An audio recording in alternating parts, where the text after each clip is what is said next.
Good morning, everyone, and welcome to our session, and welcome to the second annual Ohio Statewide Family Engagement Leadership Summit.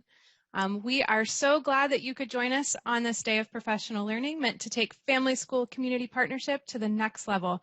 I hope you are as inspired as I am from our keynote session, and I'm just fired up and ready to go and ready to present today. My name is Hadley Bachman. I'll be this session's moderator, and then I will also be presenting with Dr. Barbara Boone.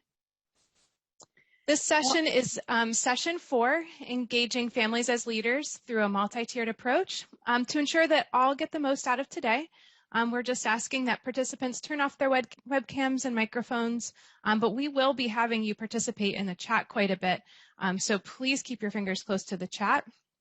And then you can also join the conversation on Twitter. I know that I already tweeted today during the keynote. And be sure to use the hashtag, hashtag charting new territories. Hashtag chart new territories to share your thoughts.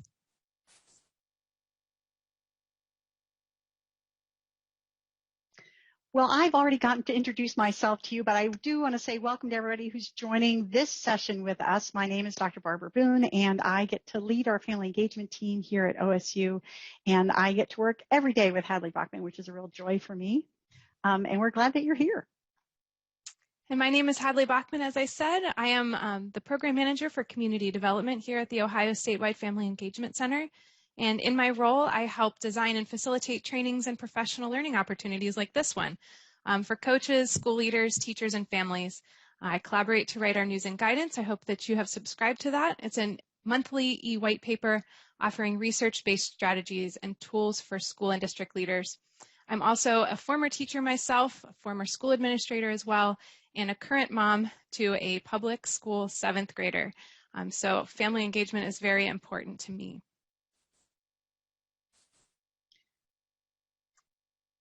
All right. So visualize with us as we get started an engaged family. What do you see? Who are they? What are they doing? Use the chat to share what you're thinking about.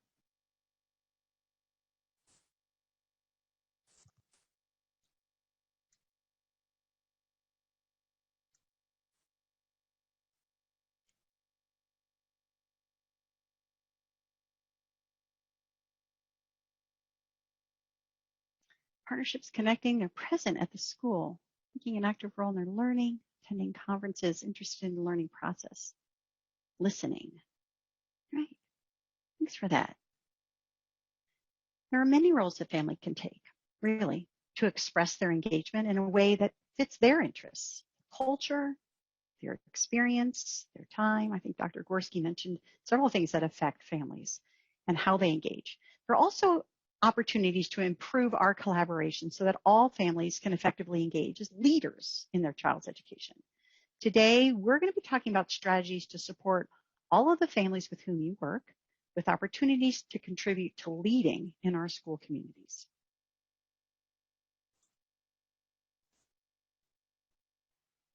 So we tend to think about families engaging in certain boxes.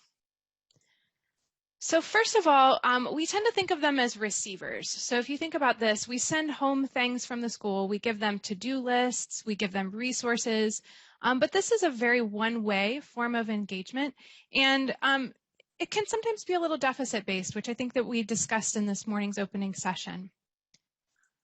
We also sometimes think of families as providers. So we expect them to provide supports to their children. We want them to check their homework. We want them to fill out reading logs, practice spelling lists or vocab lists. I know I was doing that this week in my house.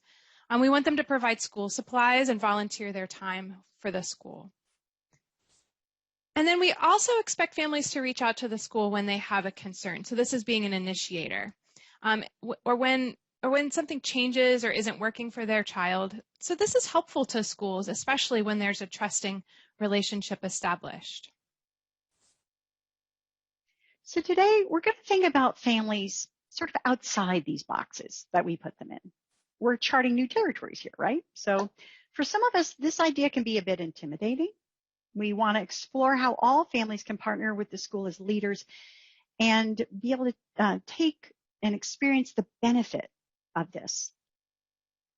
Oftentimes we see in our schools a very small group of very powerful parents, right? Our model today is expansive. We want to consider how we can create opportunities for all families to partner with us in informing and in guiding our schools. Families can lead in at least two ways as we think about a multi-tiered approach to family engagement. And we have sort of are calling those, one is our co-designers and as evaluators. And we're going to explore these roles in more depth today. Specifically, we will be applying the multi-tiered system of support model to our family engagement work to engage families as leaders to support student learning and healthy development. By describing different tiers of support for family engagement and decision indicators for adapting our practices as a school, by creating a plan for implementing a multi-tiered system of support model for family engagement, and by using a multi-tiered approach to provide opportunity for all families to explore leadership roles. We know that working with families as partners leads to better outcomes for students academically. We're building protective factors here. So this means that our collaboration between families and schools is creating a cushion of care around each child, ensuring that they have adults who are collaborating both in the home and the school. But if we are not careful and intentional in our planning for supports for families, some students and families won't have this benefit. If we're only planning for one type of family engagement, for example, events at the school, we're missing the opportunity to collaborate with many of our families. So we need to stay committed to opportunity for all in our family engagement planning and practices, including the opportunity to inform our education system. While we organize our work by indicating that all families face challenges and have strengths, and their children can be vulnerable to the challenges of the environment around them, they're all very different. So as you focus on building supports for any or all, keep in mind that interventions, strategies, are the ways we engage families, these must be designed with the families you serve in mind first. Each family has strengths and perspectives that are opportunities in our work. Today, we're considering a multi-tiered system of supports approach. We're calling it MTSS. This approach to family engagement with a focus on supporting families as leaders. So while your PBIS team, your Positive Behavior Interventions and Supports team in your school may use this MTSS approach to plan family engagement, say for supporting attendance, or your high school may use this MTSS approach to plan a program of practices to support family engagement, maybe in planning for post-secondary for kids. Today, we're going to focus on how MTSS can be a useful strategy for encouraging family leadership in our schools and our organizations. So we are viewing MTSS as a data-driven system to organize our family engagement interventions and supports and opportunities for leadership so that we can apply them planfully to maximize outcomes for our students. So today we're introducing a tiered approach to family engagement. Our goal is that all families not only have the opportunity, but can and do engage with the school through differentiated practices that meet the needs of each family. In this model, we categorize our practices, services, and supports into different tiers, which we then make available to families flexibly based on their needs in a given situation. Barbara and I want to be clear, we are not assigning families to tiers, and we don't want schools in Ohio to be assigning families to tiers. Instead, we need to plan proactively to adapt our approach to family engagement so that each family is supported. Families will need different levels of support, different kinds of strategies at different times and in different situations. Barbara and I have found this to be true in our own families. Our model is expansive. The purpose is to widen our practices so that all families have opportunity. Tier 1 strategies are the core and universal strategies linked to whole child supports. Tier 1 is the universal school or program-wide support system for all families. Tier 1 establishes the culture and communicates expectations for behavior and learning. Effective universal supports should meet the needs of most families. At least 80% of families should be effectively engaged through your Tier 1 strategies, or you should review and revise whether your approach at this tier is universal enough. Tier 2 strategies are targeted. So Tier 2 supports and are programs and strategies for groups of families who need additional support or want to be engaged at a deeper level. Families receive targeted supports based on their situation that are more intense or more frequent or even just different practices. We don't have a Tier 2 family. We have Tier 2 engagement as needed. And then Tier 3 strategies are intensive. A very small number of individual families with unique situations need engagement strategies beyond Tier 2. So Tier 3 supports are intensive programs and strategies for families with highly individualized needs and talents. The supports are designed to meet the family's specific situation. So no matter what tier, the overall goal in our work with families is to develop expanded homeschool program partnerships to support learning and healthy development. So what indicates a need to change levels? It could be a school, family, student, community issue, or initiative. So for example, perhaps you have a new school policy or an initiative, or perhaps a much-used community organization closes, for example, when community libraries closed during the pandemic. Or perhaps a family requests additional counseling services, or data shows a pattern of certain subgroups of students scoring in a different way than other students. All of those might indicate a need for differentiated family engagement practices. Our plan should identify decision indicators ahead of time to give us a metric for when current practices are not enough or not a good fit. And this should be based on student data or family data.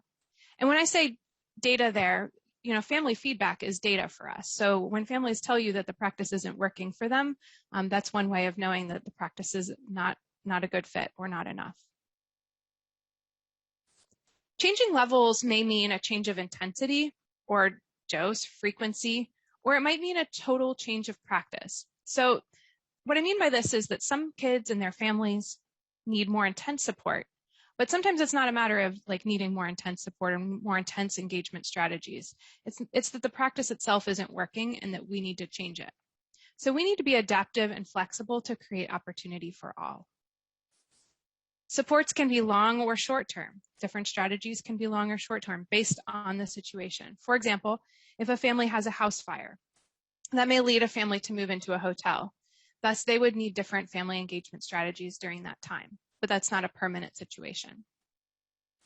The primary goal is to be responsive and supportive to families. We can't expect all students or all families to fit into one mold. So in a multi-tiered approach to family engagement, families have multiple different roles as in partnership with the schools. First, we want to think about families as initiators, families requesting services, alerting the school to their needs, bringing their ideas for innovation to the school. Families can initiate in a multi-tiered system. Families are also receivers of supports. During the pandemic, we had many families that needed equipment for remote learning. We have families who might need family counseling to help support their child. They might need adaptive technologies for a child who needs a different way of interacting with technology because of their own developmental or physical needs. We have families who may need basic needs met, food and housing, right? Families are also providers of support. Parents provide shared their reading interventions with their kids at home. They're building their child's reading fluency, say, as they listen to them read and read to their child. Or they might be helping their child to recognize there are letters on this page in their letter recognition, those early stages of literacy. Parents might implement a reward system for their child or feedback for their child that they've worked out with the school that in order to help their child, they are going to come together on a way that they're going to support this child's positive behaviors. They may seek out counseling or provide counseling themselves to their high school student on the importance of getting to school and being there and being in their classroom and being an active learner in their high school years. The families are also co-designers, as we mentioned before. They are important team members. They could be an important team member at the sort of individual level with their individual child, right, in their child's IEP meeting, their child's parent-teacher conference, when they reach out for specific needs and to advocate for their own child's education, but also on our PBIS teams. We know that families are members there, on our MTSS teams, and on other leadership teams. Parent perspectives are important, and we can't do it without them. They're also evaluators. They offer a perspective that our school personnel do not have. They can report on, is this a good fit? Is this really a good thing for our community and our families? On their satisfaction for it. How did you like it? Did we do a good job? On their experiences at home, on their recommendations for improvement, about accessibility. Feedback from families is important. So in today's session, after demonstrating just a general example for you on an MTSS approach to family engagement and how it can be applied to a common school initiative, we're going to be exploring more in depth how an MTSS approach can be used to encourage family leadership as co-designers of policies and programs, and as evaluators providing that valuable feedback to the school to guide our decision making.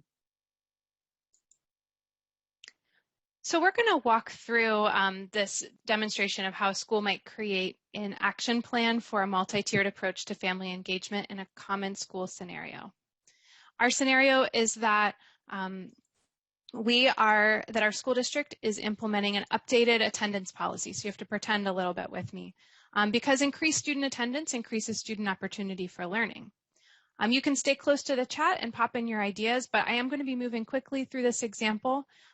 Please know that we are going to be really using your feedback and input coming up, so keep those fingers close to the chat. So Tier 1 is universal family engagement, where we focus on what all families need and what opportunities we want all families to have.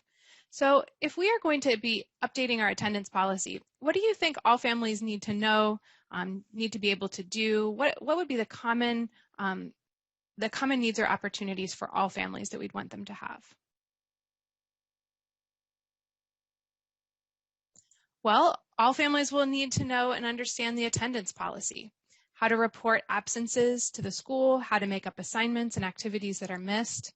I imagine this is a pretty common scenario. We have different kind of attendance things going on during a pandemic year. All families need that information about why attendance is important for their child's learning. So then what universal strategies or supports can we plan for all families?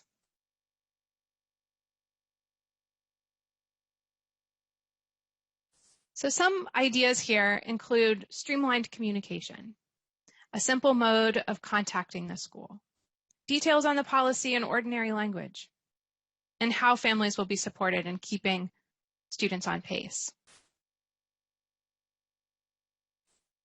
Tier 2 is where we plan for families within our school population that may need or want more intense, more frequent, or just different strategies. What do some families need to know or be able to do in this scenario? So thinking about if our universal strategies reached 80% of our families, but we know that 80% isn't enough. What are some other groups of families we may have missed with our initial strategies?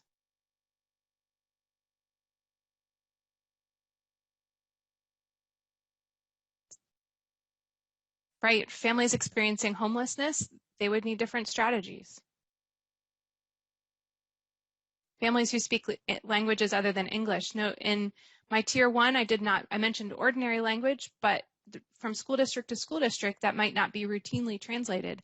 However, just because you have only 2% of your families who speak a different language doesn't mean that we can just assume that we don't want to send policies home in a different language. Chronically absent families.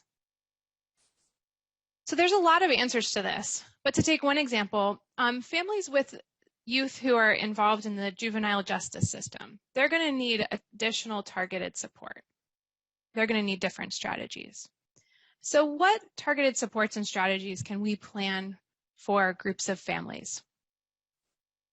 You can think about the examples that you gave in the chat. What might you do?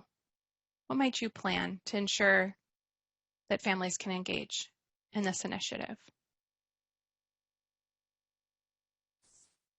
Well, for my example, for families with justice-involved youth, we would need to implement transition plans that have clear attendance expectations, that assess the barriers to attendance and provide supports.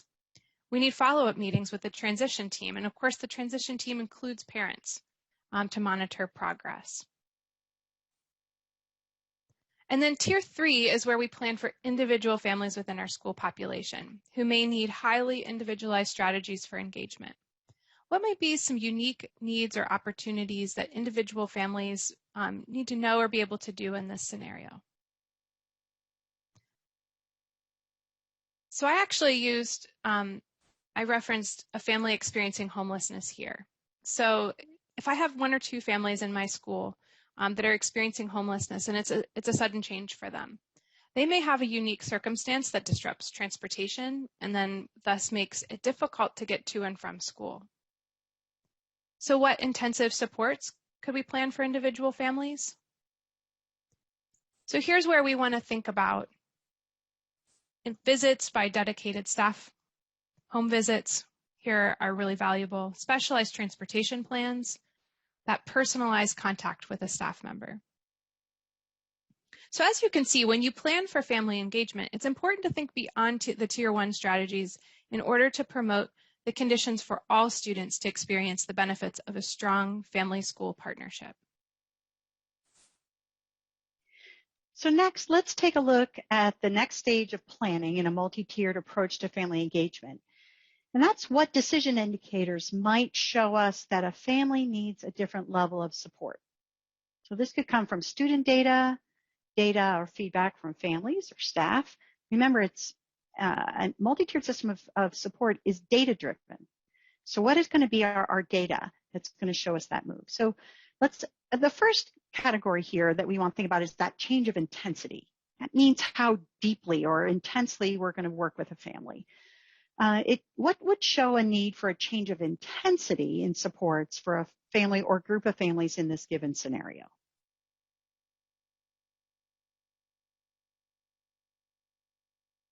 An example I want to offer might be data that indicates a child's falling behind academically as a result of a medical absence. So this may indicate that a family is stressed and needing help to adequately support their child's progress and their ability to participate regularly in their learning. And I see individualized attendance data in our chat. Yeah, thank you for that. So the next type of indicator would show us that we need a change of dose, in a sense. If you think about, we're going to take more of the same, a change of dose or frequency in our approach to family engagement. So what might be an indicator around attendance that would indicate that we might need a change in the level, the frequency of interaction that we have with families?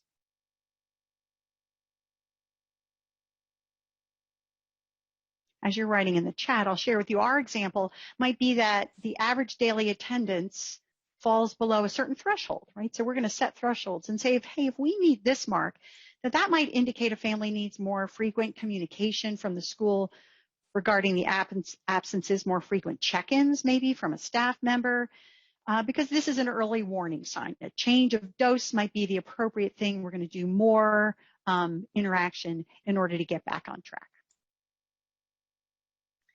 And then finally, we have some indicators that show us we have a need for a change in practice because what we're doing just isn't working. So we don't need more of the same thing. We need something different.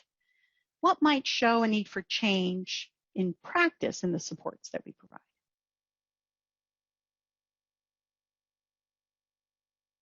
And in our example here, we're going to share with you a common example. Could be that families in the district who speak a language other than English are going to need a change in practice in the form of translated materials and communications regarding attendance. So it's not intensity and the dose that's the problem.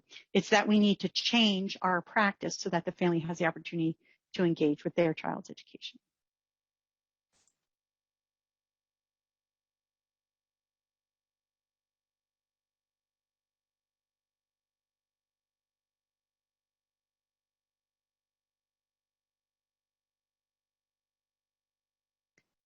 I noticed that Carla said in the chat that if there's no change in adverse attendance, that would maybe indicate that we need a total change of practice as well.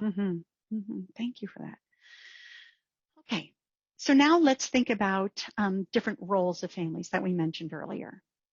Families may have many different roles for engaging in our scenario. So let's discuss possible roles in this sense. So think about the family that you were thinking about earlier when we think about that engaged family or any family.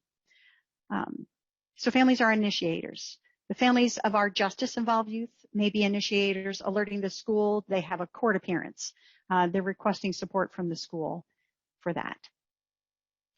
As a co-designer, families might be members of our attendance intervention team. They are really vital co-designers because they are experts in their own children and in their experiences. Families can also be receivers. They're provided with support from the school counselor, sending home tips for how to promote positive behavior, how to help your child be organizing and get out the door and get to school. As providers, families of children who have health-related attendance challenges, they might form a small group, a support network to bolster each other's efforts with their children. You know, often schools might be wary of parent groups getting together maybe on social media, but there's really an opportunity there for families to really be supports to each other. And even as evaluators, families providing feedback to the school leadership teams. And as we examine our attendance policy, our attendance data, families providing their perspectives on that as well.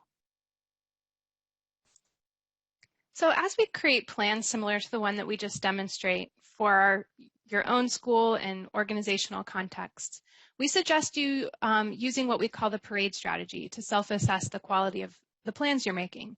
So you've heard of the big rocks, those non-negotiables in your work. So you want to think about the parade strategy as your big elephants. Without them, instead of having a smoothly running system for family engagement, you're going to have chaos. So our first elephant is proactive and preventative. So here we want to emphasize that we don't wait for problems. So we want our tier 1 strategies to inform families and support families in such a way that problems don't occur. We're acting so that families and students have what they need to be successful. So in the attendance example, the school made sure families were included in the attendance policy and explained to families why attendance was important for their child's learning. Next, do all have opportunity? Our plan isn't for some families, it's for all families. When some families are not engaging, our school community suffers. Instead of blaming families for not engaging, we strategize for how to differentiate our practices so that all families have the opportunity to support their child's learning in meaningful ways. So in our example, we tailored supports for families of justice-involved youth, knowing that this group of kids is likely to have some attendance challenges and will be transitioning in and out of the school. Supports here are more intensive than the supports at tier 1 level. Are all roles for families included? So as we mentioned in the beginning of our session, being receivers of supports from the school and providers of supports to their children are the main ways that schools tend to expect families to engage. However, our plans should include meaningful roles for families as leaders. We're going to dig into that in a little bit. We want them to be initiators, co-designers, and evaluators for us to achieve true partnership and collaboration. So in our example plan, the attendance policy was developed with input from families. They were co-designers. They also helped determine the most effective methods to share about attendance with families in the community. They were evaluators. They were informed of ways that they could reach out to the school if they were concerned about their child's attendance too. So families could be initiators of supports for attendance. In advance of any new initiative we're doing as a school, we should create intentional plans for a multi-tiered system of support for family engagement. This planning process is integral to our work as educators. Family engagement is important. It is not an afterthought. Our example family engagement plan was developed along with the new attendance initiative, and the tier 1 activities were implemented in the weeks just prior and after the first days of the school year. Are there data-driven indicators? So tier 1 supports and strategies should be based on school data. In our example, the school's data indicated that there was an issue with lower than expected attendance. The school developed the attendance policy and plan for engaging families. Indicators for support and strategies at a tier 2 or tier 3 level are based on data-driven indicators. As a school, we collect data from students, families, and our classrooms in order to determine the best family engagement practices to use to provide opportunity for all families. In our example, the school has a plan for supporting the attendance of justice-involved youth. Also, if a family loses their home and moves in with relatives in a different school district, the school's plan has supports in place to help that family keep their child attending school. Finally, are the strategies evidence-informed? So no matter the level, the strategies included are evidence-based practices for family engagement. These strategies should be central and sustained. Families should be at the center of our strategies. We should be goal-oriented in our work. We should be systemic rather than doing family engagement periodically. We should be focused on student impact, and we should be focused on all of our families, each family. In the example plan, the family engagement plan to support attendance was integrated with the school's attendance policy and plan. The support for families was sustained throughout the school year. So we want to zoom in on this idea of families having different roles. And some of these roles bring particular opportunities to lead and inform our work in schools. So as co-designers, families can help plan initiatives, policies, programs, examine data with us, inform data, help us to really understand perspectives that we don't already have. And as evaluators, they can help the school understand the impact of these initiatives, of our policies and programs. Families' perspectives are important. Otherwise, we're really guessing at what their experience is, and we really have an incomplete picture. Now, the Elementary and Secondary Education Act, or the Every Student Succeeds Act, talks about families in both of these roles pretty explicitly, as co-designers and as evaluators, in Title I. So if you are a Title I, you receive Title I funds in your school, which is most of our schools here in Ohio, these are roles that we are included in Title I. And in PBIS in Ohio, families are recommended members of teams. In the Ohio improvement process, the same thing. Families recommended to be on our building leadership team, district leadership teams. In our school safety plans, families of current students are recommended members of our school safety planning teams, and on, right?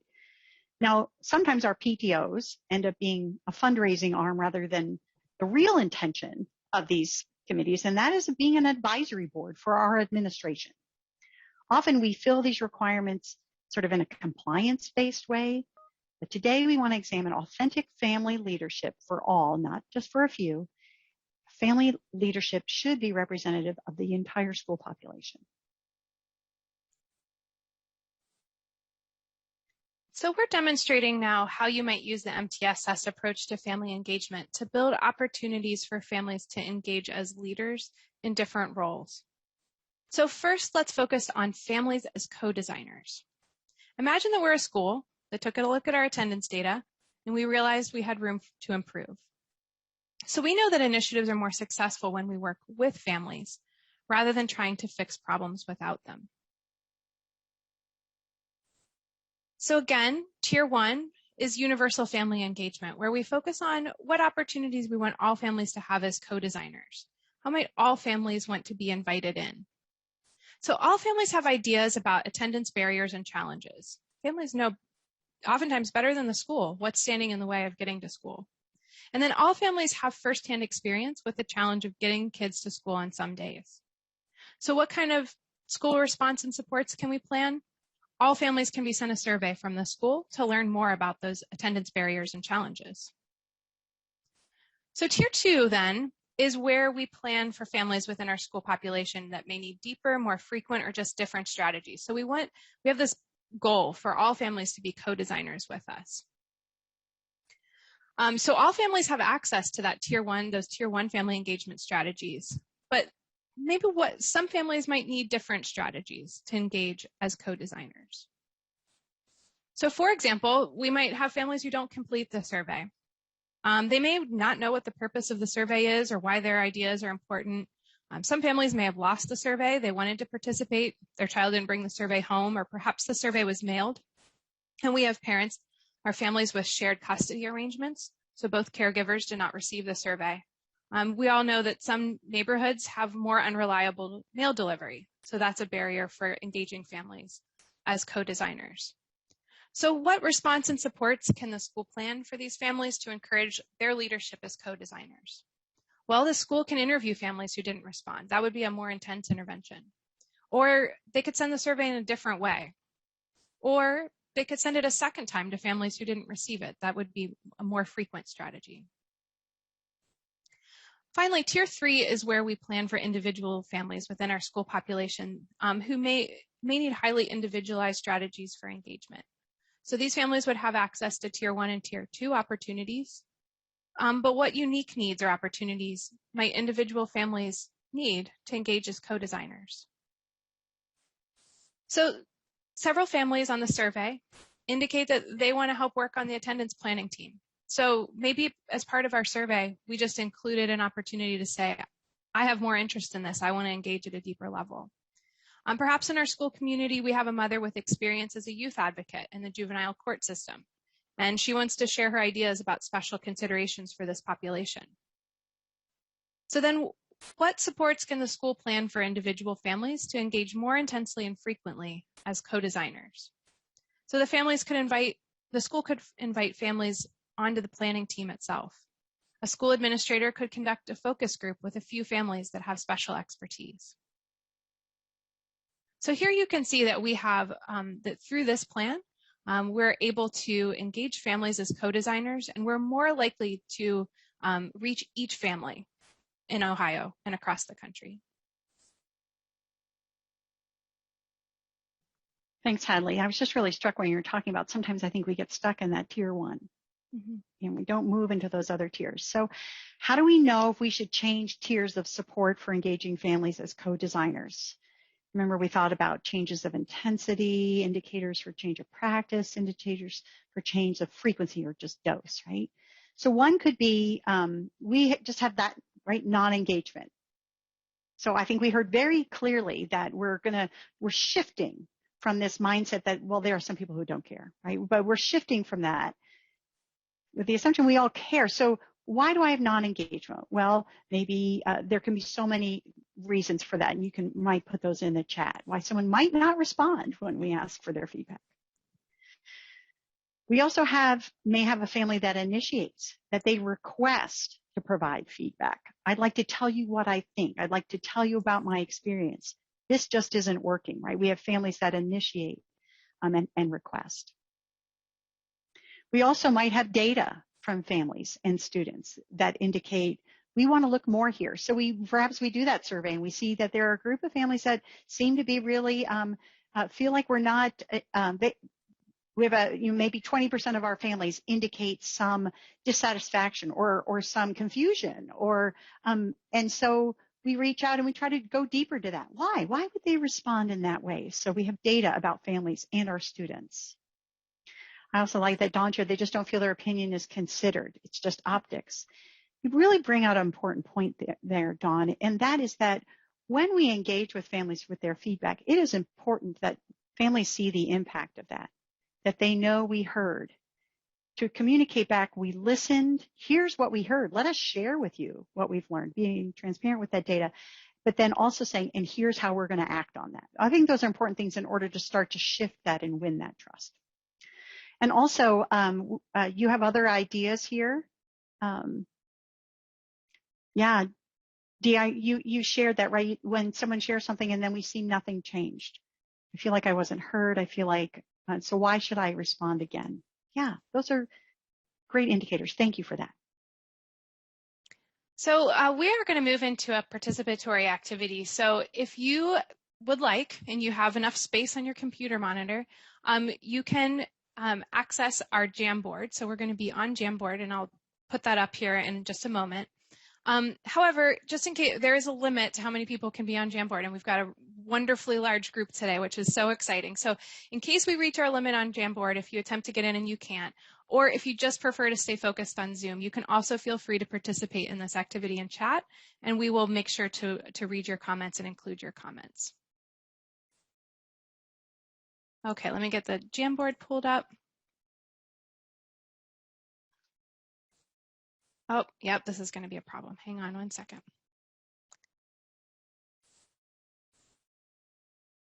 There we go. So we are going to practice the same approach, but we're going to think about families as evaluators. So we're again focusing on this multi-tiered approach to creating opportunities for families to engage as evaluators. Remember, we're a school who's implemented this new attendance policy, so that's what we're thinking about here. So imagine we are 8 months into piloting this new policy, and we want feedback from families to improve the policy for the next school year. So first, we're going to start on this left-hand column. What needs or assets might all families have as evaluators? So you answer this question, you just click on this fourth down icon from the top. A little box will pop up for you. You can even change it green if you want to, since we're on a green slide. And then you can just write your idea, just a short phrase, how could all families be engaged as evaluators to give us feedback? And then just drag it on over to the left-hand side here. And if you see a similar idea to yours, you can group those together. So I'll give people a little time. And then if you are just in the chat, feel free to pop in some ideas. What ways, and here we're focusing on the family's needs. So a variety of ways to submit feedback. Yeah, all families need that. So we have, as I'm seeing things that sound like things the school might do, I'm going to move those over. Some of you guys are already thinking about what we're going to do. Mm-hmm. And that is always the catch. And Hadley, right? Starting first with those needs and opportunities, those interests first. Yeah, to feel heard. There we go.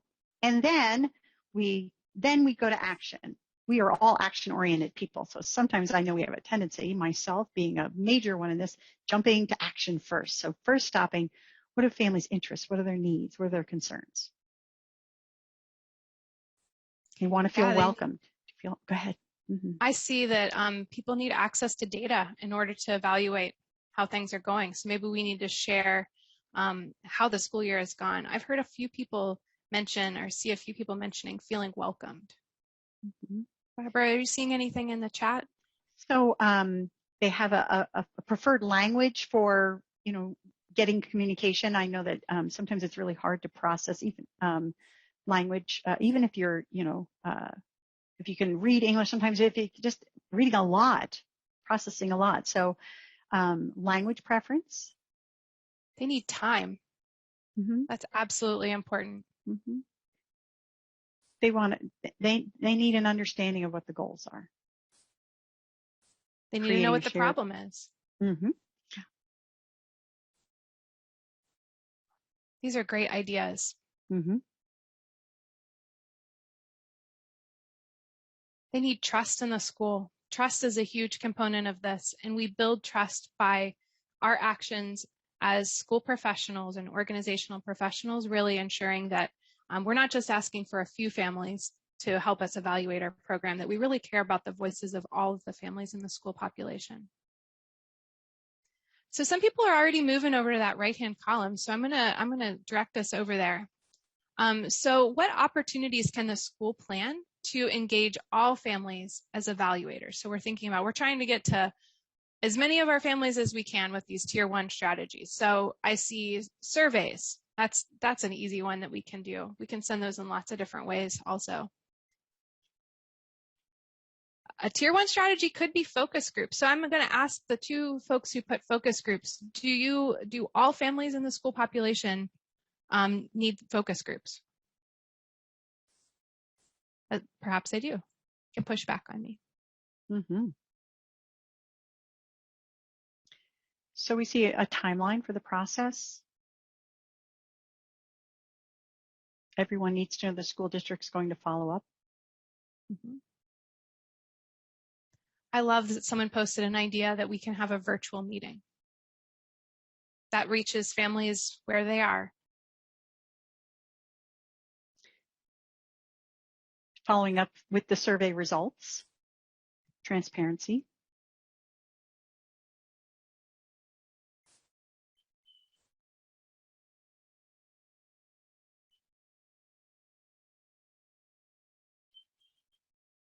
So for the two ideas about meeting with attendance coordinators and court and truancy personnel, I want you to hold that thought, because we are going to think a little bit about how we can engage families as leaders in to more individualized approaches.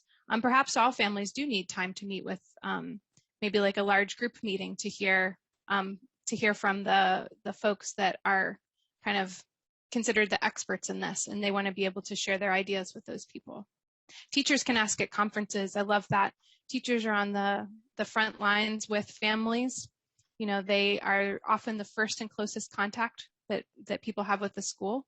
Another person who would be a great person to ask is the person in the main office that's that point of contact at the door, and who is answering the phone calls or the emails about attendance. That person being really on board with asking all families for their feedback just in little ways when they have them on the phone. That could be powerful.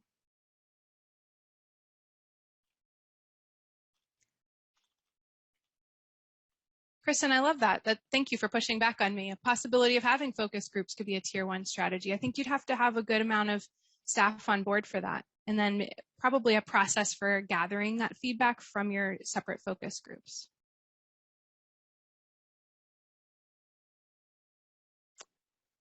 All right, so now I'm going to move us on to the second slide. So you can follow me I'll show you up here where we're going to be. So you can click over to the next frame here. And you should see tier 2. So again, let's start on the left-hand side. So thinking about our families, what needs or assets might some families or groups of families have to engage as evaluators differently, more frequently, or more intensely? So think about those things that we tried to do in our tier 1 strategy. Hopefully we hit 80% of our families through those strategies, but we want to make sure that we hear from all families. So in tier 2, we think strategically about what groups of families we may be missing, we may be overlooking.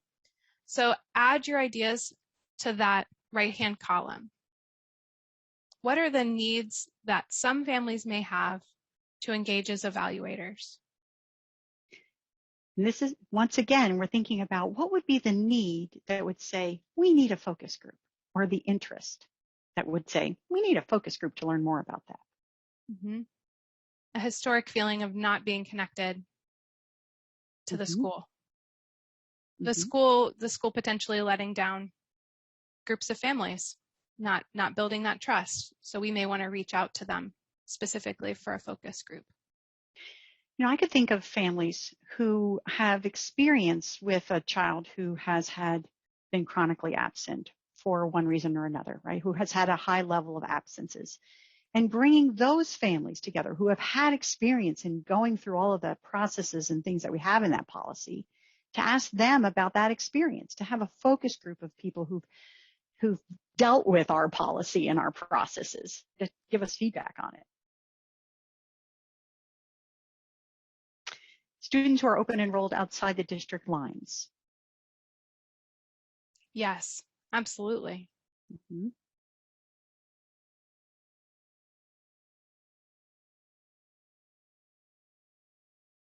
And maybe families you just didn't hear from on the survey. Wouldn't it be nice if you sent home a survey and you got 80%, but you still want to hear from the other 20%? So yeah, they might have just not received it. Yeah. Or what if everyone who responded was a female?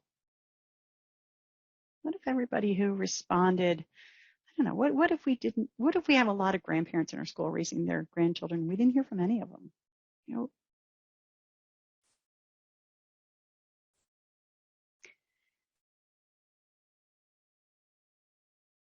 Okay, so I'm going to move us over to the right side now. So now we're thinking about what's the school going to do. So I'm seeing that one of the needs might be that the literacy level of the content written was not in ordinary language. So let's think about what could we do about that. We have parents with shared custody. So what are we going to do to support them as evaluators? Maybe our survey questions didn't capture that scenario. Lack of connection with it. So maybe they're new to the school community. What all could we do here? Language access. Maybe we sent our survey home in English. And then we realized that our school, well, we shouldn't just realize it, but our school has families who are recent refugee families. In the chat, Dee talks about, maybe offering things at a different time, because we realize that we have families who work second shift or third shift, or right, so not everybody being able to. And then another example in the chat by Angelique is around empowering parent leaders to reach out to those, to other families to get their feedback. And that's a great point that follows directly with Framework's research around families being the best advocates for family engagement for other families. I'm seeing pictures on surveys of the language to ensure that all families can understand kind of what the survey was asking about. I would also, particularly if it's done in a nicely graphic design way, that might be more attention grabbing for families as well. Some ideas to meet with them to help them complete the survey, or to meet over the phone or virtually. So different ways of completing that. Just reaching out to people personally, I think, is really powerful. Using interpreters and translators, and particularly ones that are truly bilingual and are really able to translate our documents accurately, which can be a challenge.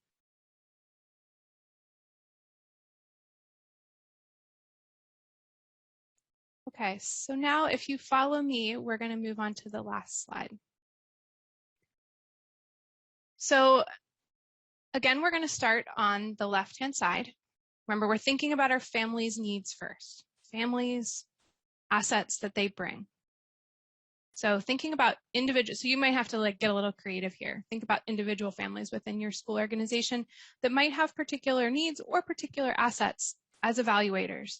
And so they want to engage or need to engage differently to evaluate our attendance policy, or maybe they want to engage more frequently, or they want to engage more deeply. So let's start with our families in mind first before we start planning what the school will do. What ideas do you have?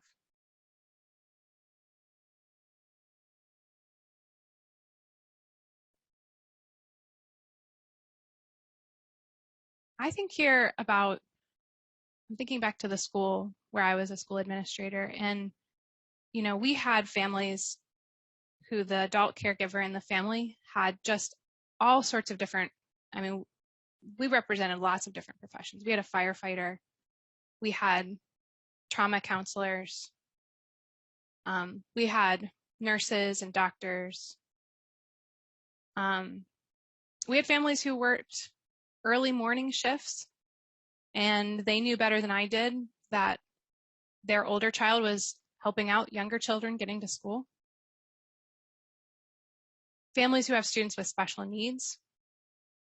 Absolutely, particularly if those special needs relate to health or mental health, or perhaps if they have a disability that impacts their amount of time or ability to be in school. Perhaps they receive different kinds of specialized support. Parents of students with physical disabilities, there are different barriers to attendance to understand.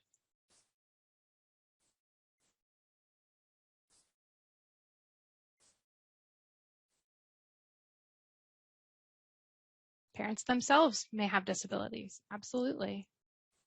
And we don't want to miss their expertise as evaluators. Someone mentioned social anxiety, and I think about, perhaps children who have experienced bullying. And the idea of going to schools is a really frightening thing for them. So, that's something that's going to take some really individualized supports to help them feel safe in getting to school. And their families have an experience that not all school administrators will have. Some school administrators for sure, but not all of us. And so, being able to capture that perspective and engaging that family more deeply as evaluators might help us understand where there might be gaps in the policy. Maybe we said our policy was you need to call by an hour before school starts, but maybe that social anxiety doesn't pop up until the last 2 minutes after they get out of the car. Fear of transportation, family death in general, families that are experiencing grief and loss.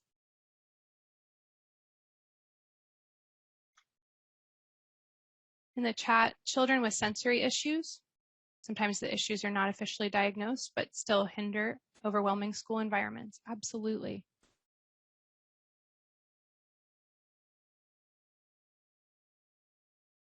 Families or students who've experienced trauma, whether that trauma has occurred in the school or in the community or in the home. Then school attendance might be the last thing on a family's mind. Student fear of active shooter drills. Yes. So then what opportunities can the school plan now to engage families that come from these perspectives in individual ways, differently, more frequently, and more intensely? And so thinking here specifically about how we will engage them as evaluators, we want their feedback on our policy. So how will you create opportunities for these families to be able to lead in our school community by evaluating our policy?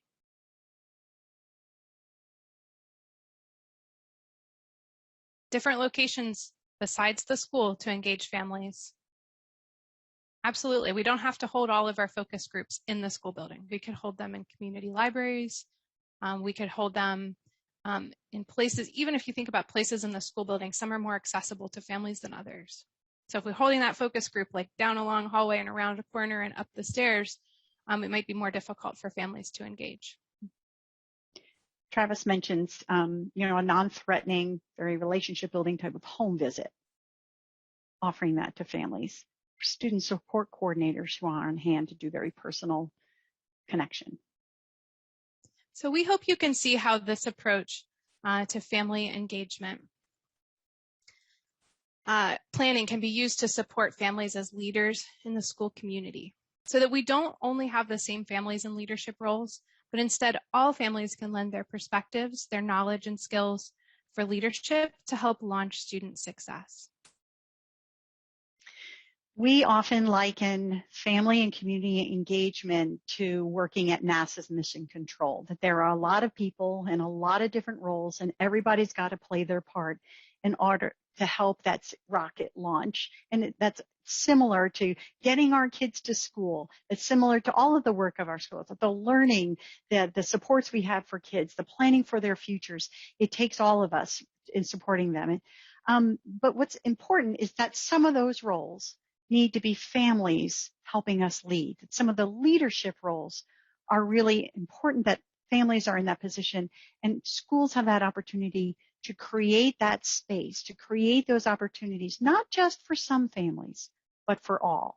We hope that that's what you've heard here today. I'm just putting one thing in the chat here, and then I'm going to move it along. All right. So I wanted to post a link for you in the chat. Of course, on the summit page, you'll be able to access all of our slides. But in case you want just the planning documents for using a multi-tiered approach to family engagement, you can find those on our website. So I put the link in chat. You can also scan the QR code if you're cell phone savvy and know how to do that. Often you just use your camera on your phone. And then we also would love to hear how you will apply this model in your school context. So how might you use this in either big or small ways to think about families, providing them opportunity for all families to engage as co-designers, as evaluators, as leaders in your school setting?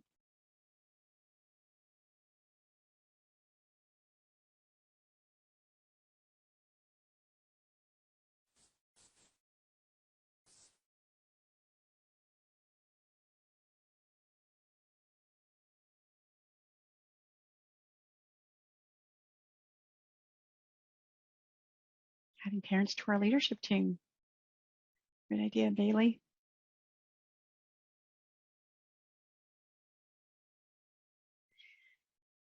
And as we work with schools around adding parents to leadership teams, I think it can be challenging, and the tendency can be to sort of go for low-hanging fruit, right? That parent I already know, I'm already comfortable with them. Boy, I see them a lot in the school or around town, and so that's what I'm going to get. But I think if we step back and think whose perspectives would really help us stretch, would really help us do a great job, let's think about families who maybe aren't often represented.